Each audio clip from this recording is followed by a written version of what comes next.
Good morning, all. It's a weekend again, so I've come with a brunch recipe.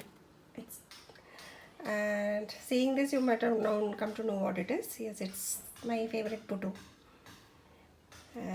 So more than you don't need much ingredient for making a puttu, but there are some rules which you need to follow. So in a puttu maker, it's two-part. If you are new to this, and you should never fill water to the brim, only half, because you should leave some space for the steam. Okay, because ultimately you are going to steam this puttu. Okay, so some space will be left for the steaming. This is about the puttu vessel. And then you should use a puttu powder, because this is coarsely powdered rice flour. You will get white or even red rice. Red rice puttu is more nutritional. It's healthy also. So you may choose any of that. So this is not an ad for this. This just that I'm using this. Okay. And don't use it fine powder because you won't get a good result. Okay. So now let's start making puttu. This is 1.5 cup of the rice flour, puttu rice flour. Before we start making the dough for the puttu, let's keep the water in a low flame in the stove, so that by the time you're done with this, the water also will be hot. Okay, you only need two ingredients for making a puttu. One is the rice flour, the puttu rice flour, especially I want to tell it, and the coconut. Coconut, there's no measurement as such. It's up to you how much you want to use. Okay, and for making the dough, this is salt water.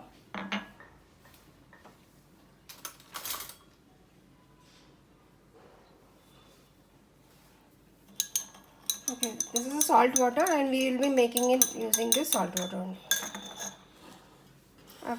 1 glass of water, I have just put 3/4 teaspoon of salt. Okay, now just spread it. Take some water in your hand and sprinkle it,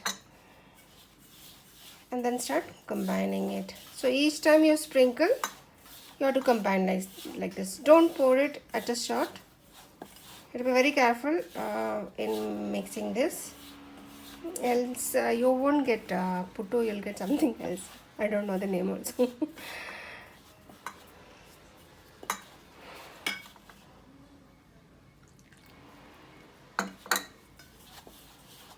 Like this, you have to sprinkle water, okay, and mix. This is how I mix. My mom, she used to just rub it like this.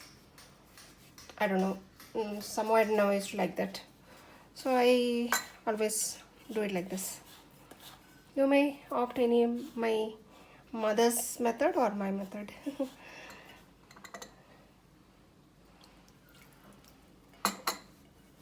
You have to keep on adding this water and mixing it until when you hold like this, it should stay. Okay, now it's not fully mixed, just half mixed. I'll show you the exact position when we'll be stopping it. Our dough for the puttu is ready. It look like a wet sand. Okay, and if I hold, see, you're able to hold it together. It stays together. That's how it should be. And see, in that 1 glass of water, only 1/4 is left out. Rest all is included in this. Once you're done mixing all this very well, now I normally do, I don't know others do it or not, I'll add say 2-3 tablespoon of coconut into this. You can make it without adding also, but I feel dough will be very plain, that's why I always add little bit of, not too much, little bit of coconut. So this gives a good aroma to this. Anyway, you'll be adding in for making the partitions, but this will also give a good taste. And when you touch this flour, you will feel like holding that rava. that minute rava what you have, that fine rava. So it's similar to that. You can make puttu with rava also. I forgot a miss to tell you. Actually, my daughter, she likes rava puttu more than this rice puttu. So that's it done. Now it's time for us to fill it. Okay, now it's time to start filling the puttu. Okay, before you start, you get a net like this. You have to put it at the bottom, and then first put some coconut at the bottom, such that that holes gets covered with a coconut. This will give us help us to filter while steaming, so that this powder won't go and block that hole. That's the reason why we put coconut at the bottom. You can give as many partition as you like, 2, 3. So I put powder. I cannot show you actually. You can see. Okay, till here I put filled, and then some coconut. This will help in parting it. Then again fill some powder. Okay, first of all, if you don't have this puttu vessel, please do buy it. It's a worthy investment for your breakfast. Okay, and then again I filled it. Okay, our water has also started to boil. Though I left it in low flame, it has started to boil now. Again, put some coconut. Again, fill it. This time to the brim. If you want, you can just fill it half also. I mean, halfway you can fill with the powder and then the coconut, and then again. You don't want it 3 partition. You know, when we were kids, my mom she used to put it like that, so that you know each one will get 1 partition at each lot.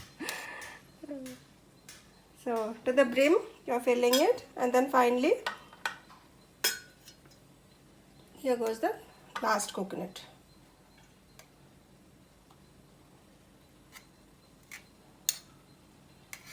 Okay, now I'll keep it in the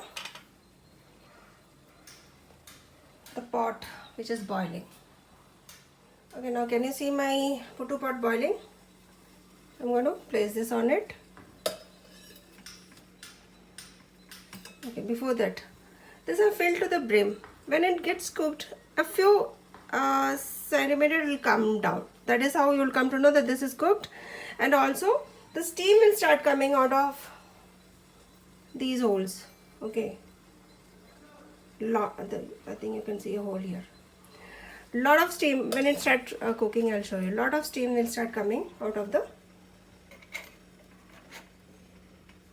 So when it starts cooking, there will be steams coming out of these holes. Okay, there are holes here.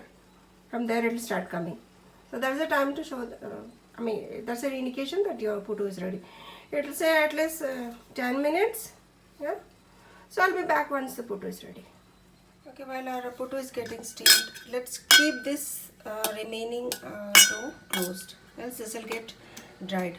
Also, next time when you're going to put this onto the stove, you have to again sprinkle the same water, some water, and then again you have to check if it is, because this gets dried very fast.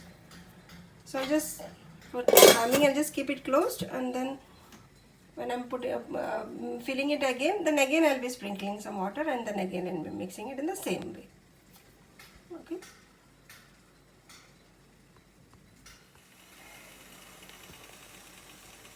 So the steam has started to come out nicely from our puttu. So it's time to check if it's cooked or not. Can you see? It has come down.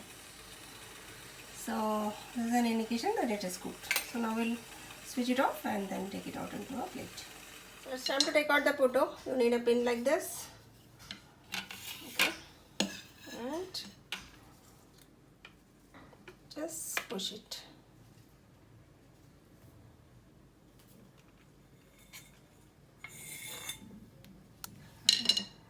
So see, come clean. Take it out.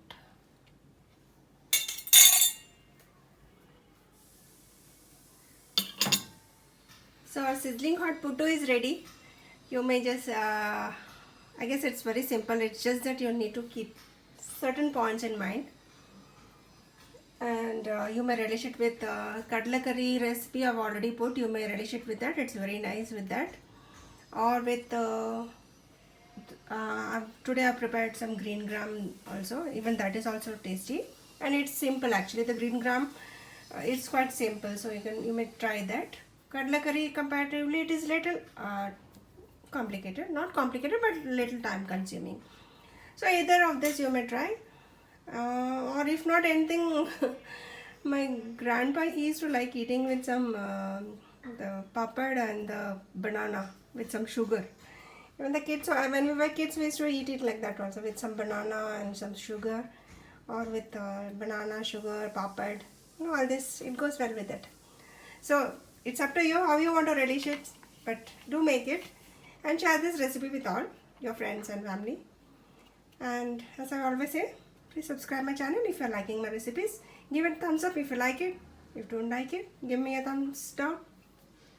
I'll understand, okay, something is wrong with what I'm cooking. So it's all about inspiring you to cook. Thank you and have a nice day. Bye-bye.